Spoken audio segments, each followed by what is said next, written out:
ibintu bikomeje kuba bibi cyane muri Burasirazuba bwa Repubulika Iharanira Demokarasi ya Kongo by'umwihariko mu bice bigenzurwa n'ihuriro ryarwanyi ba AFC M23 kuko ingabo za leta zikomeje kubagabaho urufaya rw'amasasu.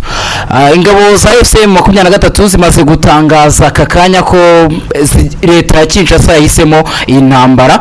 Ni mu itangazo banyujije ku rukuta rwabo rwa X, ngiye kukuramburira ryose bakubwira ibikubiye muri iri tangazo, kandi nakubwira ko intambara hagati y'Uburusiya ndetse na Ukraine imirwano yongeye kuba imirwano nyuma y'uko Ukraine yongeye kugaba ibitero ku ngabo z'Uburusiya hariya muri Kiev.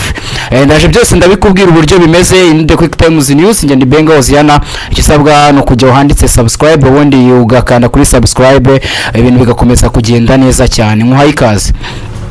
Mu itangazo banyujije ku rukuta rwabo rwa X muri kubona aho ngaho kuri screen zanyu, riri mu rurimi rw'icyongereza nagerageje gushyira mu rurimi rw'ikinyarwanda.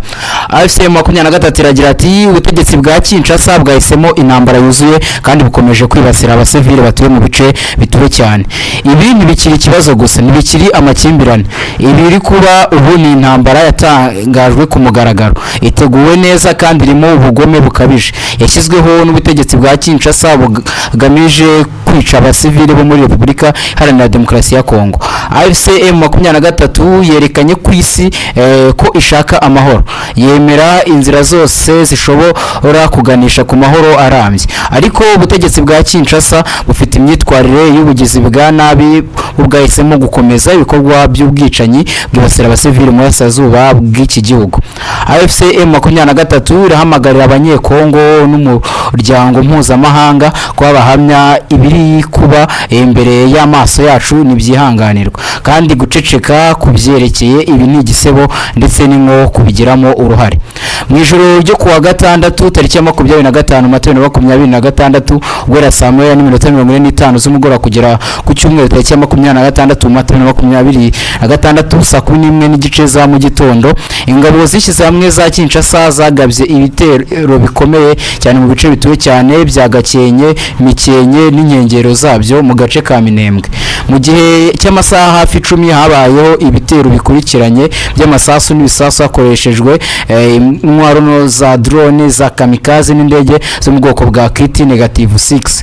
Amasaha 10 y'umuriro, amasaha 10 y'iterabwoba, amasaha 10 yibasirwa abasivile.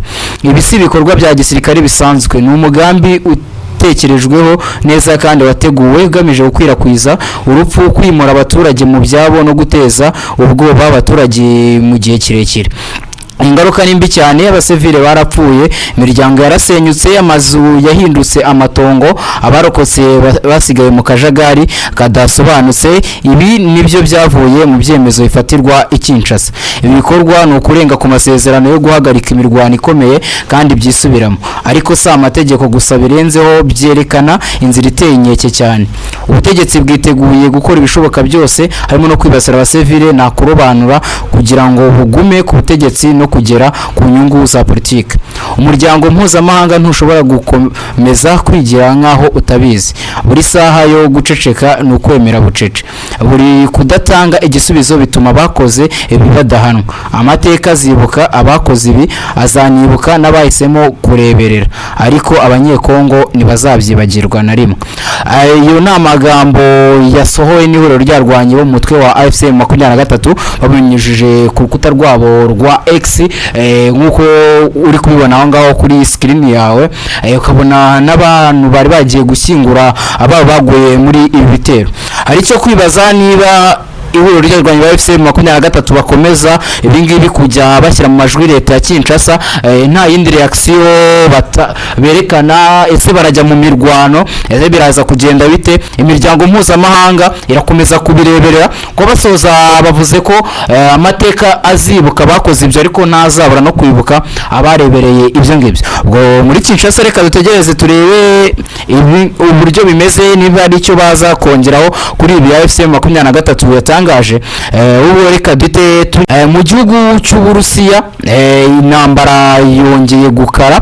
Guverineri w'intara ya Vologda mu Burusiya Georgy Filimonov yatangaje ko igitero cya drone Ukraine yagabye muri aka gace cyangije uruganda rukora ifumbire mvaruganda baranyangana. Guverineri Georgy Filimonov yavuze ko iki gitero cyabaye kuri iki cyumweru cyangije umuyoboro munini utwara acide sulfurique ufite umuvuduko mwinshi mu mujyi wa Sherepovet. Uyu muyoboro hereye mu ruganda rwa Apatiti ishami rya Fosagro, rumwe mu nganda zikomeye ku isi mu gukora ifumbire ikomoka kuri phosphate. Filimonov yasobanuye ko nubwo uyu muyoboro wangiritse, ikibazo cyabaye cyahise gikemurwa hatakwirakwiye imyuka mibi irimo ubumara yashoboraga guteza ibyago ku baturage. Yongeraho ko abantu 5 bakomeretse muri icyo gitero ariko nta makuru y'izindi ngaruka zikomeye yatangajwe. Fosagro ivuga ko ishami ryayo ari ryo rinini mu Burayi mu gukora ifumbire ikomoka kuri phosphate ndetse rikaba rikora acide phosphorique na sulfurique ku rugero ruri hejuru. Ku rundi ruhande, Minisiteri y'Ingabo y'Uburusiya yatangaje ko kuva saa 2 z'ijoro kwa gatandatu kugeza saa 3 za mu gitondo kuri iki cyumweru ubwirinzi bwo mu kirere bw'Uburusiya bwashoboye kurasa drone zirenga 350 za Ukraine mu turere turenga 10.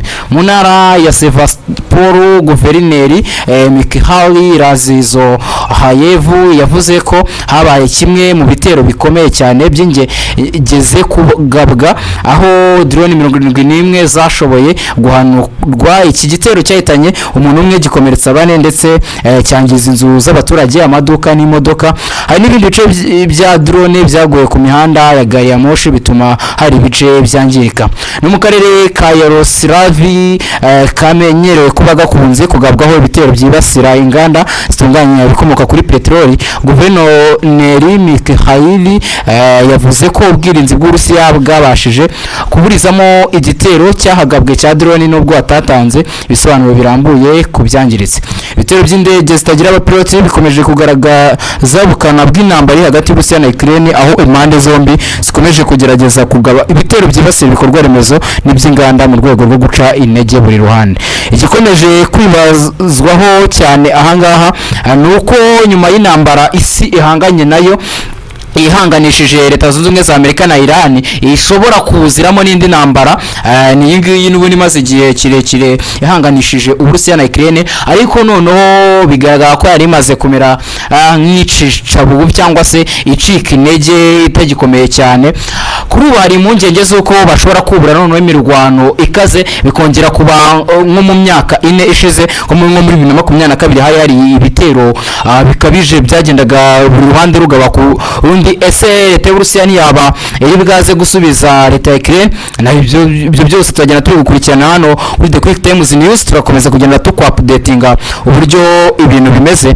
Nge ndi Benga Oziana gukora ikugaga The Quick Times News, gisabwa wowe no gukanda kuri subscribe ubundi ibintu bigakomeza kugenda neza. Amahoro n'imigisha Nyagasani atanga bikomeze bibane nawe, wowe ugiye gukanda subscribe ugasharinga n'ibiganiro byacu nawe wafashe umwanya wawe ukumva ikiganiro cyacu ukomeza no gukurikira amakuru n'ibiganiro tukugezaho.